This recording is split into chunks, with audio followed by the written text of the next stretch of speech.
Hello मेरे प्यारे बच्चे, तो स्वागत है हमारे YouTube channel the final classes में। आप सबको बता दें कि जो साइंस की सेट चला रहे हैं आपको, ये मॉडल सेट वाली जो क्लासेज है ये आपकी आज की तीसरी क्लासेज है, मतलब सेट नंबर 2। यहाँ पे आपको देखिए दिखाई दे रहा है मॉडल सेट नंबर 2 जो आपका है, ये मॉडल सेट नंबर 2 आपका चलाएंगे आज। इसके पहले हमने 2 क्लासेज में 80 क्वेश्चन को मॉडल सेट 1 को हमने खत्म किया। तो जो बच्चे हमारे यूट्यूब चैनल पर नए होंगे वो पहले जा करके हमारे यूट्यूब चैनल को देखिए, नीचे डिस्क्रिप्शन में लिंक डाल दिया गया, पहले वहाँ से जाकर वीडियो को देख लेंगे। ओके, और फिर इसके बाद आराम से आप इसको भी देखिए और आपको बता रहे पूरे के पूरे बिलीव करके मेरे ऊपर चलिएगा कि बाबू हमारे ये जितनी सारी क्वेश्चन आपको हम करा रहे हैं 5 सेट कराएंगे आपको। ओके, और जिन बच्चों ने इन चीज को पूरा कर लिया उनका एक भी क्वेश्चन छूटने वाला नहीं है। यहाँ से एकदम ये पूरा समझिए, मेरे ऊपर विश्वास करके चलिए। तो जैसा कि देखिए यहाँ पे देखिए, थोड़ा सा आज क्या हुआ कि हमने डायरेक्ट क्वेश्चन और आंसर लिखवाया। इसके पहले में हमने ऑप्शन भी लिखवाया था। रीजन ये हुआ हमारे कि थोड़ा सा समय ज़्यादा लग रहा था, समय आपका और कम करने के लिए हमने इस चीज़ को डायरेक्ट क्वेश्चन और आंसर लिखवा दिए, डायरेक्ट क्वेश्चन और आंसर लिखवा दिए। तो हम यहाँ पे डायरेक्ट आपको क्वेश्चन और आंसर बताएंगे। इसके पहले हमने उसमें ऑप्शन भी दे रखा था, लेकिन यहाँ पे केवल क्वेश्चन और केवल आंसर है। तो ध्यान से जरा सा देखिएगा। देखिए क्वेश्चन नंबर 1 आपका क्या कह रहा है, आज की तीसरी क्लासेस मतलब मॉडल सेट नंबर 2 की क्वेश्चन है। ओके, तो देखिए जरा सा ध्यान से, कह रहा है क्या कि तेल लगा कागज होता है। तेल लगा कागज कैसा होता है भैया? तो आपका आंसर में दे रहा है परिभाषक, मतलब समझिएगा इसका परिभाषा का मतलब इसका आंसर समझिएगा मेरे बच्चे। तो थोड़ा सा देखिए, पदार्थ 3 प्रकार के होते हैं ना, एक पारदर्शी, एक अपारदर्शी और एक परिभाषक। तो पारदर्शी का मतलब ये मेरे बाबू हमारे कि जिसमें प्रकाश लाइट जलाएंगे तो आर पार कर जाएगा। नहीं, जैसे कि मान लीजिए यहाँ से अगर हम लाइट जलाएंगे तो यहाँ बीच में हवाएं तो आएंगी ना, हवाएं आएंगी तो हवा को पार करके लाइट जाता है ना जी, मतलब हवा जो हो गया वो आपका क्या कहलाएगा? तो पारदर्शी माध्यम कहलाएगा। ओके, और जैसे मान लीजिए कि दीवार हो गया, कॉपी किताब टेबल, भैया तू कितना बड़ा लाइट लेके आर पार तो नहीं कर सकता है, मतलब वहाँ पे ये क्या हो गया? अपारदर्शी पदार्थ हो गए। लेकिन कुहासा आज के मौसम में देख रहे हैं कितनी कुहासाएं गिर रही है। तो कुहासा क्या होता है कि अगर हमारे सामने लाइट ज़्यादा दूरी पर अगर कोई गाड़ी खड़ी हो तो उसका लाइट हमारे तक नहीं आ पाता है, लेकिन यही चीज़ गर्मी के दिन में आ जाएगा और अभी कुहासे में नहीं आ पा रहा है। मतलब कि कुछ ही अगर प्रकाश के कण जिस पदार्थ में से जाएंगे, कुछ ही पदार्थ में से पास करेंगे, हम लोग उसको क्या कहते हैं? पारभाषक। तो वही हुआ हमारे, अगर तेल से, कागज को तेल से भिगो दीजिए और लाइट जलेगा तो वह पूरा लाइट उस प्रकार नहीं जाएगा उस साइड में, बस थोड़ा सा ही जाएगा। इसीलिए वैसे पदार्थ को हम लोग क्या कहते हैं? पारभाषक कहते हैं। तो तेल से लगा हुआ कागज क्या होता है? पारभाषक होता है या भाषी होता है। क्लियर? कहीं कहीं परिभाषी देता है, कहीं कहीं परिभाषक देता है। तो जब से देखिएगा, तो इस क्वेश्चन का आपका आंसर क्या होगा? देखिए यहाँ पे आपका आंसर होगा पारभाषक। क्या होगा आंसर? पारभाषक। अगला कह रहा है आपका, देखिए क्या कि दर्पण सूत्र क्या है। तो दर्पण सूत्र देखिए आपके सामने नजर आ रहा है, 1/v प्लस में 1/u बराबर 1/f, इसको दर्पण सूत्र कहते हैं। लेकिन इस बात को नोट कीजिएगा कि सेम आइडेंटिटी यही जगह, यही सारी की सारी चीजें यही होंगी, लेकिन आपका होगा 1/v प्लस में, सॉरी यहाँ पे देखिए 1/u बराबर 1/f, मतलब यहाँ पे अगर प्लस है मेरे बच्चे तो ये आपका दर्पण सूत्र है, और यही चीज पे अगर इसी जगह पे आपका माइनस आ गया तो ये आपका क्या होता है? लेंस सूत्र आ गया। क्या इसको क्या बोलेंगे? लेंस सूत्र बोलेंगे। मतलब आपका पाठ देखिए, दर्पण सूत्र ना पूछ के अगर लेंस सूत्र पूछ दिया तो यूं समझिए कि सिर्फ और सिर्फ माइनस में आपका रहेगा, तो क्या कहलाएगा? लेंस सूत्र कहलाएगा। आपको डाइवर्ट करने के लिए 1/v माइनस 1/u इधर उधर थोड़ा सा डिजिट को चेंज कर देगा, प्लस माइनस चिन्ह को चेंज करेगा, ये आपका 1/v माइनस 1/u कर देगा। लेकिन आपको फंसना नहीं है क्वेश्चन में, याद रखिएगा पहले इस बातों को कि 1/v प्लस में 1/u बराबर 1/f। क्लियर हुआ कि नहीं? नेक्स्ट क्वेश्चन आपको देखिए कह रहा क्या कि उत्तल दर्पण के प्रकरण में, देखिए उत्तल दर्पण के प्रकरण के द्वारा बड़ा प्रतिबिंब जो होता है भासी होता है और सीधा होता है। तो आवर्धन क्या होगा उसका आवर्धन क्या होता है? मतलब आवर्धन आपके ऋणात्मक और धनात्मक दोनों होते हैं। तो इस प्रक्रिया में जब दर्पण अगर उत्तल होंगी और उनका अगर प्रतिबिंब आभासी और सीधा बनेगा, ओके, प्रतिबिंब कैसा बनेगा? आभासी और सीधा बनेगा। तो इस प्रक्रिया में भैया आवर्धन का मान क्या होगा? धनात्मक होगा कि ऋणात्मक होगा? मतलब ये कि एक देखिए आपका होता है माइनस v/u और एक आपका होता है प्लस में v/u। ओके, तो इस केस में जब प्रतिबिंब आभासी बनेगी और सीधा बनेगी तो आपका क्या होता है? v/u होता है आवर्धन का मान, मतलब प्लस में होता है। ओके, चलिए तो यहाँ पे क्या होगा? ऑप्शन देखिए आपका धनात्मक होगा। क्या होगा आंसर मेरे बच्चे? धनात्मक होगा। ओके, नेक्स्ट क्वेश्चन देखिएगा, कह रहे कि किस दर्पण की फोकस दूरी धनात्मक होती है?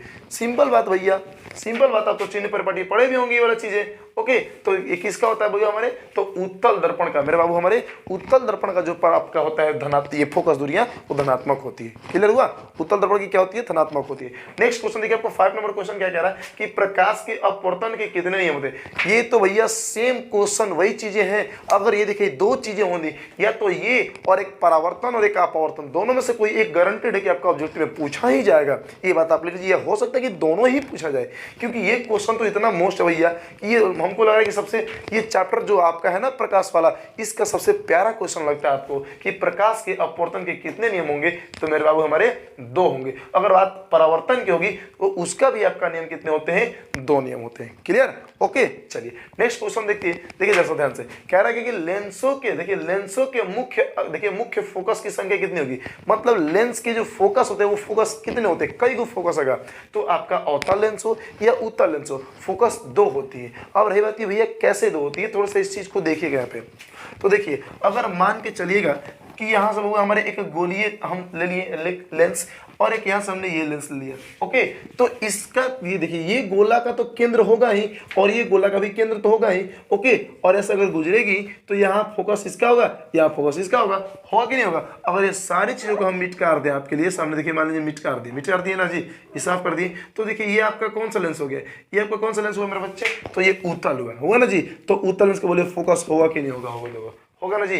तो इस प्रकार से आपके अवतल लेंस के भी फोकस 2 होते हैं और उत्तल लेंस के भी फोकस 2 होते हैं, मतलब लेंस मुख्य फोकस की संख्या कितनी होती है, तो आपके कितने होंगे, 2 होंगे। क्लियर हुआ क्या।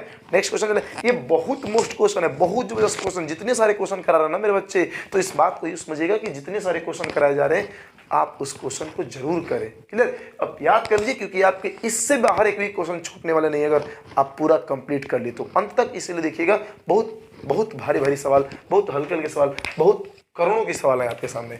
देख लीजिए जैसा कि देखिए नेक्स्ट क्वेश्चन आपका 7 नंबर क्या कह रहा है कि निम्न में से किस माध्यम में प्रकाश की चाल अधिकतम होती है। माध्यम पूछ दिया कि निम्न में से, यहाँ पे आपका ऑप्शन देखा, लेकिन हम आपके ऑप्शन में देखिए 2 चीजें दे देखें कि भैया प्रकाश की चाल सबसे ज्यादा तेज किसमें चलती है।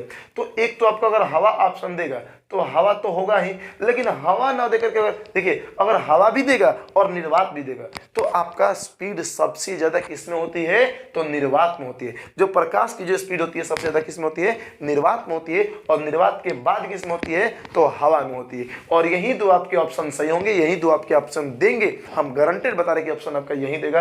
तो अगर दोनों देगा तो निर्वात मारना है, अगर निर्वात नहीं देगा तो आपको हवा देगा तो आपको हवा मारना है। क्लियर हुआ क्या, क्योंकि देखिए निर्वात में जो प्रकाश की चाल होती है, आपसे ये भी पूछेगा कि भैया निर्वात में प्रकाश की चाल कितनी होती है, तो 3 × 10 के पावर 8 किलोमीटर पर सेकेंड, या 3 लाख किलोमीटर, सॉरी 3 दशमलव, यहाँ पे देख लीजिए 3 × 10 के पावर 8 मीटर पर सेकेंड, या फिर 3 लाख किलोमीटर पर सेकेंड। आपका ये देखिए किलोमीटर पर सेकंड आपका होता है निर्वात में प्रकाश की चाल, और थोड़ी सी कम होती है किसमें, हवा में होती है। ओके, अगर ऑप्शन में देगा दोनों तो निर्वात मारिएगा, अगर सिर्फ और सिर्फ हवा देगा तो आप हवा मारिएगा, और सिर्फ और सिर्फ निर्वात देगा तो ये तो सबसे ज्यादा ही है। ओके, चलिए नेक्स्ट क्वेश्चन आपका कह रहा है कि मृग मरीचिका का क्या कारण है। मृग मरीचिका मतलब आप लोग देखते होंगे मेरे बच्चे कि अगर आप साइकिल से, मोटरसाइकिल से, किसी चीज से यात्रा कर रहे हैं और गर्मियों के दिनों में लगता है ना कि सड़कों पे पानी लगा हुआ है, कुछ दूर तक लगता है ना, कभी फील ऐसा महसूस होता है क्या कि सड़के पे भैया आगे तो पानी लगा, हम कैसे जाएं। तो इसका मतलब ये कि वहां पे भैया पानी नहीं लगा हुआ है, वो प्रकाश की अपवर्तन पूर्ण आंतरिक परिवर्तन हो रहे हैं। ओके, इसीलिए हमको लगता है कि वहां पे पानी है, उसको हम लोग क्या बोलेंगे, मृग मरीचिका बोलेंगे। मतलब क्या कि मृग मरीचिका का क्या कारण है, तो अपवर्तन और पूर्ण आंतरिक परिवर्तन का मतलब क्या कि भैया पहले अपवर्तन होगी और फिर उसके बाद पूर्ण आंतरिक परिवर्तन होगी, और इसी कारण मृग मरीचिका बनता है। क्लियर, नेक्स्ट देखिएगा जरा सा कि रेटिना पर किसी वस्तु का प्रतिबिंब उल्टा और वास्तविक प्रतिबिंब किसके द्वारा बनता है। ये तो बातें सही है भैया कि हमारा रेटिना पे वस्तु का प्रतिबिंब उल्टा बनता है और वास्तविक बनता है। उल्टा बनेगा तो वास्तविक जो जरूर बनेगा, मतलब कि किसके द्वारा बनता है, तो वो हमारे लेंस अगर नहीं होंगे तो नहीं हो सकते हैं। तो ये देखिए आपका अभिनेत्र लेंस के द्वारा ऐसा होता है। इसमें आपसे देखिए इस क्वेश्चन में आपके 4-5 क्वेश्चन बनेंगे। यहाँ से पहला क्वेश्चन पूछेगा आपसे ये कि रेटिना, देखिए प्रतिबिंब वस्तु के आंख में कहाँ बनता है, रेटिना पे। कैसा बनता है भैया, उल्टा बनता है, और कैसा बनता है, वास्तविक बनता है। क्लियर हुआ, 3 क्वेश्चन तो यही से हो गए। और भैया किसके कारण बनते हैं, तो अभिनेत्र लेंस के कारण बनते हैं। क्लियर हुआ क्या, क्लियर। ओके, चलिए ये आपका 9 नंबर क्लियर हो गया। 10 नंबर देखिए इधर से, कह रहे कि पुतली के साइज को नियंत्रित करने वाला गहरा डायाफ्राम को क्या कहते हैं। मतलब देखिएगा पुतली के साइज को कौन नियंत्रित करता है, तो इसका आंसर क्या होगा, ऑप्शन देखिए यहाँ पे सारा ऑप्शन तो नहीं दिया, डायरेक्ट आंसर दे रखा है, मतलब यहाँ पे होगा क्या नेत्रमंडल, क्या होगा नेत्रमंडल। नेक्स्ट क्वेश्चन देखिएगा आपका 11 नंबर में क्या कह रहा है वो हमारे कि श्वेत प्रकाश जब प्रिज्म से होकर गुजरता है, श्वेत प्रकाश का मतलब सनलाइट ले लीजिए, ओके सनलाइट ले लीजिए, और सनलाइट जब प्रिज्म से होकर गुजरेगी तो जो रंग सबसे अधिक विचलित होंगे, मतलब ये कि अगर ये आपका प्रिज्म हो गया और यहाँ से प्रकाश जाएगा तो यहाँ से भैया हमारे अपवर्तन तो होगा ही इसका, और जब यहाँ से होगा देखिए तो 7 रंगों में टूटता है। कितने रंगों में टूटेगा, 7 रंगों में टूटेगा, और 7 रंग में टूटेगा तो कह रहा है कि देखिए सबसे अधिक विचलित की बात कर रहा है, मतलब सबसे अधिक ज्यादा कौन मुड़ेगा, तो सबसे नीचे कौन होता है, बैगनी होता है। कौन होता है, बैगनी होता है। और अगर सबसे ज्यादा की बात की जाएगा, सॉरी सबसे कम की बात की जाएगा तो आपका लाल होता है। कौन सा रंग होता है मेरे बच्चे, लाल होगा। ओके, पूछेगा सबसे कम कौन विचलित होता है तो लाल होगा, सबसे अधिक कौन विचलित होता है आपका बैगनी होगा। क्लियर। नेक्स्ट देखिएगा, कह रहा क्या कि विद्युत धारा कैसे मात्रक, लीजिए भैया ऐसा यूनिट ऑफ इलेक्ट्रिसिटी करंट का पूछ रहा है, मतलब विद्युत धारा कैसे मात्रक पूछ रहा है, तो इसका आंसर क्या होगा, वाट होगा। ये भैया हमारे आपको बता रहे ना कि पूरा के पूरा क्वेश्चन आप अंत तक कीजिए। ओके, 80 क्वेश्चन आप कीजिए और देखिए आप एकदम 100% श्योर आप बता रहे ना कि एक भी क्वेश्चन आप खुद एग्जाम देने जाइएगा ना, और उधर से आकर के हमारे चैनल पे विजिट करके मुझे बताइएगा कि आपके जितने सारे हमने सेट कराया ये कैसा रहा आपके ओके एग्जाम में, कैसी फीलिंग आ रही है। ओके, देखिएगा, देखिए अगला क्वेश्चन कह रहा है कि इलेक्ट्रॉन पर आवेश होते हैं, इलेक्ट्रॉन पर कितने आवेश होंगे, तो आपका वो कितना होता है मेरे बच्चों, तो देखिए 1.6 × 10⁻⁹ कूलम्ब आपके क्या होते हैं, आवेश होते हैं। एक इलेक्ट्रॉन पे कितने चार्ज होंगे, तो 1.6 × 10⁻19 कूलम्ब। ओके, नेक्स्ट चलेगा, कह रहा क्या कि शुष्क सेल में ऋण इलेक्ट्रोड, ऋण माने माइनस वाला नहीं, माइनस वाला ना जी, ओके निगेटिव इलेक्ट्रोड भैया किस धातु के बने होते हैं। जो आप लोग बैटरी देखे ना जी, बैटरी आप लोग इस तरीके से अगर बैटरी देखे होंगे तो एक यहाँ पे होता है, एक यहाँ पे होता है। ओके, एक आपका प्लस होता है, एक माइनस होता है। तो कह रहे ऋण इलेक्ट्रोड, ऋण के बने माइनस वाला आखिर किस धातु का बना होता है, किस मेटल का बना होता है, तो आपका यहाँ पे क्या होगा, ये आपका क्या होंगे, ये जस्ता होंगे। क्या होंगे, आंसर आपका क्या होगा, इसका जस्ता होगा। क्लियर, किस चीज का बना होता है, जस्ता मेटल का। आगे चलेगा जिंक मेटल का। तो कह रहा नेक्स्ट क्वेश्चन में कि 100 वाट का विद्युत बल्ब, कितने वाट का, 100 वाट का विद्युत बल्ब अगर देखिए 220 वोल्ट के मेन विद्युत में जोड़ा जाए तो बल्ब से प्रवाहित होने वाली धारा का मान क्या होगा। यहाँ पे धारा कितनी जाएगी, तो यहाँ पे आपका आंसर क्या होगा, ये 0.4 एम्पियर होगा। यूँ समझ लीजिए कि ये डाटा जो दे रखा है ना, हम आपको बता रहे कि डाटा भी आपके एग्जाम में यही एक्यूरेट आएगा क्वेश्चन, यही एक्यूरेट डाटा भी देगा, आपके डाटा भी नहीं बदल सकता, तो आपका आंसर कैसे बदल सकता है, मतलब 0.4 एम्पियर आपका क्या होगा, धारा जाएगा। क्लियर, आगे चलिए, कह रहे कि चुंबकीय बल रेखा की प्रकृति क्या होती है, तो चुंबकीय बल रेखा की प्रकृति मेरे बच्चे क्या होती है, तो इसका आंसर क्या होगी, वो कल्पित होती है। क्या होती है, कल्पित होती है। नेक्स्ट क्वेश्चन आपका देखिए 17 नंबर कह रहा क्या कि किसी विद्युत धारावाही सीधी लंबी परितनालिका में चुंबक देखिए के भीतर चुंबकीय क्षेत्र कैसे होते हैं, कैसे होते भैया हमारे, क्या होते हैं, तो सभी बिंदु पर क्या होंगे, इक्वल होंगे, सभी बिंदु पर समान होंगे। ओके, चलिए सर नेक्स्ट क्वेश्चन देखिए क्या कह रहा है 18 नंबर में कि विद्युत चुंबकीय प्रेरण की खोज कौन की थी। ये तो क्वेश्चन आप कह दीजिए कि भैया ये क्वेश्चन आपके जो पेपर आपका प्रिंट आउट हुआ होगा ना, ये उसमें क्वेश्चन ये आपका प्रिंट आउट हो गया है। ये प्रिंट करके 2023 में जो क्वेश्चन आएगा उसमें एकदम हमारा बात मानिए, अब देखिए जाके एग्जाम में जाइएगा और देखिएगा हम क्या कह रहे हैं इस बात को, ये बात नोट कर लीजिए कि भैया हमारे जो हम आप बोले थे वो क्वेश्चन आया कि नहीं आया। ओके, तो विद्युत चुंबकीय प्रेरण की खोज कौन किए थे, तो भैया माइकल फैराडे किए थे। कौन किए थे, फैराडे किए थे। क्लियर, ये क्वेश्चन आपका लिखा गया आपके पेपर में, ये आपके क्वेश्चन पेपर में टाइप हो चुका है। तो जितनी सारी क्वेश्चन आपको हम करा रहे हैं सबको देखिए, बहुत मोस्ट क्वेश्चन है। आगे देखिए, कह रहे कि वायुमंडल में प्रकाश के किस वर्ण का प्रकीर्णन अधिक होता है, कौन से रंग का वायुमंडल में प्रकीर्णन, मतलब ये भैया कि सूर्य से में तो 7 रंग होते हैं, लेकिन सबसे ज्यादा कौन रंग में फैल जाता है ना, हो सबसे ज्यादा कौन रंग में सब जगह फैल जाता है, तो भैया फैलेगा कौन, आप बताइए कौन फैलता होगा, तो कौन सा कलर मेरे बच्चे, नीला कलर, क्योंकि ई क्वेश्चन नीला कलर। अरे बोका, अगर नहीं फैलता नीला कलर तो आकाश नीला कैसे नजर आता, अगर फैलेगा पीला कलर में ना पीला कलर में, तब हुआ हमारे वो पीला कलर जो होगा वो हमारा आकाश पीला कलर ही दिखाई देता। तो अब इसलिए हमको भैया नीला दिखाई देता है आकाश, क्योंकि सूर्य से जो प्रकाश की किरणें आती है तो जो धूल कण पर पड़ेगी ना, तो धूल कण सबसे ज़्यादा नीले कलर को, ब्लू रंग को क्या करते हैं, सबसे ज़्यादा प्रकिरणित कर देते हैं, जिसके कारण हमें आकाश क्या होते हैं, नीले रंग के प्रतीत होते हैं। क्लियर, आगे चलेगा। नेक्स्ट क्वेश्चन देखिएगा, जैसा 19 नंबर क्वेश्चन देखिए क्या कह रहा है, sorry 20 number question, 20 number question आपका क्या कह रहा है, हमारे घरों में जो विद्युत आपूर्ति की जाती है, जो हमारे घर में विद्युत बल्ब आती है, जो बिजली आती है ना हम लोग के नॉर्मल घर में भैया, तो वो कितना वोल्ट पर होती है और कौन सी धारा होती है, तो इसका मान कितना होता है, बोलिए कितना होता है भैया धारा का मान, तो 220 वोल्ट आता है। तो सबको पता है कि 220 वोल्ट आता है, लेकिन कौन सी धारा आती है, तो धारा आपकी दो प्रकार की, एक आपकी दिष्ट धारा, एक आपकी प्रत्यावर्ती धारा। तो हमारे घरों में जो आती है वो प्रत्यावर्ती धारा होती है, और जो बैटरी जो आप मोबाइल चला रहे हैं, इस्तेमाल कर रहे हैं, चाहे बैटरी से कोई टीवी चलाता है, जो हम आपके इन्वर्टर वाली जो बैटरियाँ हैं उसमें से जो विद्युत आएगी उनको हम लोग क्या कहते हैं, दिष्ट धारा कहते हैं। दिष्ट धारा माने डीसी माने डायरेक्ट करंट, और प्रत्यावर्ती माने एसी माने अल्टरनेट करंट। क्लियर हुआ क्या? नेक्स्ट क्वेश्चन चले, ये आपका 20 नंबर तक क्लियर हो गया क्या? तो देखिए बच्चे, अब हम लोग चलेंगे 21 नंबर क्वेश्चन। तो मॉडल सेट नंबर 2 का 21 नंबर क्वेश्चन हम लोग 21 नंबर क्वेश्चन देखेंगे। चलिए देखिए 21 नंबर क्वेश्चन क्या कह रहा है, थोड़ा सा देखिए, वो समय तो थोड़ा सा ज़्यादा लग रहा है इसमें, तो थोड़ा सा आप कमेंट बॉक्स में इसके बारे में जरूर लिखिएगा कि थोड़ा सा इसको अगर पीडीएफ फाइल पे करा दे इसी क्वेश्चन को तो कितना अच्छा रहेगा। किन लोगों को थोड़ा सा पीडीएफ फाइल पर करा दे, थोड़ा सा कितने लोग चाहते हैं कि हम पीडीएफ ही करा दे, पीडीएफ फाइल पर ही इस चीज़ को, तो थोड़ा सा उसके बारे में कमेंट बॉक्स में इसके बारे में जरूर लिखिएगा, ठीक है ना। कमेंट बॉक्स में थोड़ा सा बताइएगा। ऐसा हम देखिए अभी तक करा रहे। देखिए 21 नंबर क्वेश्चन क्या कह रहा है वो हमारे बच्चे, कह रहा क्या कि 1 जूल का मान कितना होता है। आपसे पूछेगा कि 1 जूल का वैल्यू कितना होता है, तो आपका कितना होता है, देखिए 0.24 कैलोरी।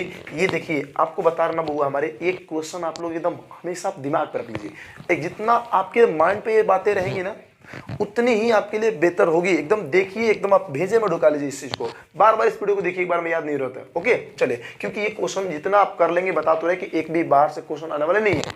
ओके देखिए इधर कह रहा क्या, अगला क्वेश्चन देखिए, जब पश्चिम, यहाँ पे थोड़ा सा गलत लिखा गया है, देखिए जब पश्चिम की ओर प्रक्षेपित कोई धनावेशित कण किसी चुंबकीय क्षेत्र द्वारा उत्तर की ओर विक्षेपित होती है, तो चुंबकीय क्षेत्र की दिशा क्या होगी।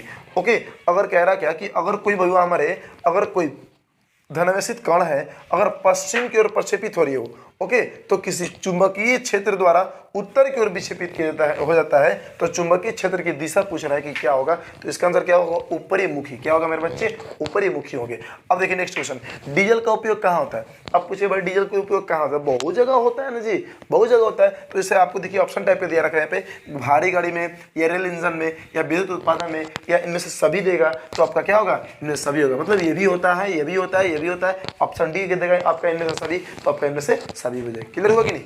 ओके नेक्स्ट देखिए क्वेश्चन, अगला क्वेश्चन देखिए आपका 24 नंबर, सॉरी 25 नंबर, सॉरी कितना जी 24 नंबर क्वेश्चन कह रहा है क्या कि कौन सा ऊर्जा स्रोत सौर ऊर्जा को व्युत्पन्न नहीं है। ओके, मतलब कि कौन सी ऐसी ऊर्जा होती है जो सौर ऊर्जा से मतलब नहीं बनती है भैया हमारे, तो आपका नाभिकीय ऊर्जा है। नाभिकीय ऊर्जा सौर ऊर्जा से उत्पन्न नहीं होती है, समझ पाए, उत्पन्न नहीं होती, नहीं बनाए जाते हैं। नेक्स्ट कह रहा है क्या कि जब किसी अभिक्रिया के समय देखिए किसी पदार्थ में ऑक्सीजन की वृद्धि हो जाती है, तो उसे क्या कहते हैं। सिंपल बात है, अगर मान लीजिए हमारे पेट है, हम भैया खाना खा लिए, हमारे पेट में जितना ऑक्सीजन है, हम और ले ही रहे तो ऑक्सीजन बढ़ रहा है ना जी, तो आखिर इसको क्या बोलते हैं, भोजन पचता है ना, तो वो कौन से अभिक्रिया द्वारा कहलाता है मेरे बच्चे, तो आपका कौन सा होता है, उपचयन। तो सिंपल बात है, अगर ऑक्सीजन की वृद्धि होगी किसी में, मतलब ऑक्सीजन जाके जुड़ेगा, और जब किसी अभिक्रिया में ऑक्सीजन जुड़ता है तो उसको हम लोग क्या कहते हैं, उपचयन अभिक्रिया। कौन सी अभिक्रिया, उपचयन अभिक्रिया। नेक्स्ट देखिए आपको कह रहा है क्या, ये सोडियम सल्फेट, ओके, अब बेरियम क्लोराइड की अगर अभिक्रिया कराया जाएगा तो बेरियम जो होता है वो सल्फेट के साथ अभिक्रिया करके बेरियम सल्फेट बनता है, और जो सोडियम होगा वो क्लोरीन के साथ बनकर के सोडियम क्लोराइड आपका लवण बना देगा। तो इस अभिक्रिया में भैया हमारा बेरियम सल्फेट का अवक्षेप बनता है। तो यह अभिक्रिया कौन सी होगी, तो सिंपल बात होगी, अवक्षेप बनेगा तो अवक्षेपण अभिक्रिया। नहीं जी, आप सिंपल है तो देखिए आंसर ही कह दिए कि अवक्षेप बनता है, तो कौन सी अभिक्रिया होगी भैया हमारे, अवक्षेपण। ओके चलिए नेक्स्ट क्वेश्चन कह रहा है कि निम्न में से कौन ऑक्सीकरण है। देखिए ऑक्सीकरण कौन सा नहीं है, समझे, कौन सा आपका ऑक्सीकरण नहीं है यहाँ पे, मतलब आपका क्या हुआ, ध्यान समझिएगा, नहीं है, मतलब कि ये कि कौन सा ऑक्सीजन से होने वाला क्रिया नहीं होता है, जो ऑक्सीजन की उपस्थिति में होगा, जो ऑक्सीजन के जिसमें ऑक्सीजन क्या होगा आपका जाकर के मिलेगा, जाकर मिलेगा तो और उसके कारण अभिक्रिया होगी, तो हम लोग उसको कह सकते हैं वो हमारे क्या ऑक्सीकरण अभिक्रिया। लेकिन अगर जिस अभिक्रिया में ऑक्सीजन नहीं जाएगा तो उसको हम लोग क्या बोलते हैं अवकरण अभिक्रिया। मतलब भैया दहन, कोई दहन होती है तो बिना ऑक्सीजन के हो नहीं सकता। अगर बात श्वसन की करेंगे भाई तो इसमें तो और ऑक्सीजन की जरूरत होती है, महत्वपूर्ण है। और भोजन का पचना, भैया भोजन हम लोग पचता है तो ऑक्सीजन नहीं लेंगे तो भोजन पचेगा ही नहीं। मतलब आपका आंसर क्या होगा, ये ऑप्शन देखिए D is the right answer, आपका अवकरण। कौन सा अवकरण, क्लियर हुआ। नेक्स्ट देखिए क्वेश्चन, यहाँ पर 28 नंबर क्वेश्चन क्या रहेगा कि निम्न में से कौन अम्ल नहीं है। अम्ल कौन नहीं है भैया, ये आपको पूछ रहा है। आपका है HCl, HNO3, H2SO4 या KHO, मतलब हाइड्रोक्लोरिक अम्ल या नाइट्रिक अम्ल या सल्फ्यूरिक अम्ल या आपका पोटेशियम हाइड्रोक्साइड, क्या कौन सा भैया आपका नहीं है। तो यूज मुझे थोड़ा सा बात, अगर इस तरह के दे, अगर ये नहीं दे तो हम कैसे क्या करेंगे भैया। आपने इसे को याद करके गया, इसको याद करके गया, आपको आया ही नहीं तो कीजिएगा क्या, तो कुछ नहीं। देखिए जिसमें भैया हाइड्रोजन आयन आपका रहेगा, समझिए कि वो आपका अम्ल है। लेकिन जिसमें हाइड्रोक्साइड आयन है आपका OH आयन जैसा ही रहेगा भैया OH, जिसमें H रहेगा समझा कि भैया अम्ल है, इसमें H ना रहा OH रहा तो समझा कि वो का है क्षार है। मतलब ये कि इसमें पूछ रहा है अम्ल कौन नहीं है, तो है तो H इसमें ही है, इसमें चाहिए, इसमें चाहिए, लेकिन इसमें OH है, तो आपका आंसर क्या होगा, option number D is the right answer, potassium hydroxide. Clear, आगे देखिएगा। नेक्स्ट देखिए कह रहा क्या, 29 नंबर, कौन सा पदार्थ लाल लिटमस को नीला करता है। कौन सा ऐसा पदार्थ है जो लाल लिटमस को क्या करेगा, नीला कर देगा। ओके, तो देखिए भैया उसको क्या बोलेंगे अगर करेगा तो आपका क्या होगा, क्षार होता है। क्या क्षार को ही ना, क्षार ही ना भैया जो लाल को नीला कर देगा। अब देखिए धोने वाला सोडा का रासायनिक, अरे बाप रे बाप, ये क्वेश्चन तो देखिए आपका एकदम 100% श्योर आपके एग्जाम में आएगा ही आएगा कि भैया हमारे धोने वाला सोडा का रासायनिक सूत्र क्या होता है, आणविक सूत्र क्या होता है। तो देखिए दो सोडा होता है, एक धोने वाला एक खाने वाला। तो धोने वाला सोडा का खाने वाला सोडा, दोनों में से एक तो जरूर पूछेगा। बात लिख लीजिए आप, ये बात आप लिख लीजिए कि आपके एग्जाम में ये पूछेगा ही पूछेगा। मतलब धोने वाला सोडा का रासायनिक सूत्र क्या होता है, तो सोडियम कार्बोनेट इंटू 10H2। याद कीजिएगा भैया धोने के लिए आपको जल की जरूरत होगी, तो अगर जिसमें जल ज्यादा होंगे ये भैया जल होंगे तो यूँ समझिएगा वो धोने वाला सोडा का ही सूत्र है, sodium carbonate into 10H2। Clear, देखिए आपका आगे देखिएगा सर, आपका देखिए 30 नंबर के बाद आप देखिए 31 नंबर क्वेश्चन कह रहा है कि किसके कारण देखिए अम्ल वर्षा होती है। किस गैस के कारण अम्ल वर्षा होती है, तो देखिए सल्फर डाइऑक्साइड के कारण। कौन सा, SO2 मतलब सल्फर डाइऑक्साइड के कारण आपका अम्लीय वर्षा होती है।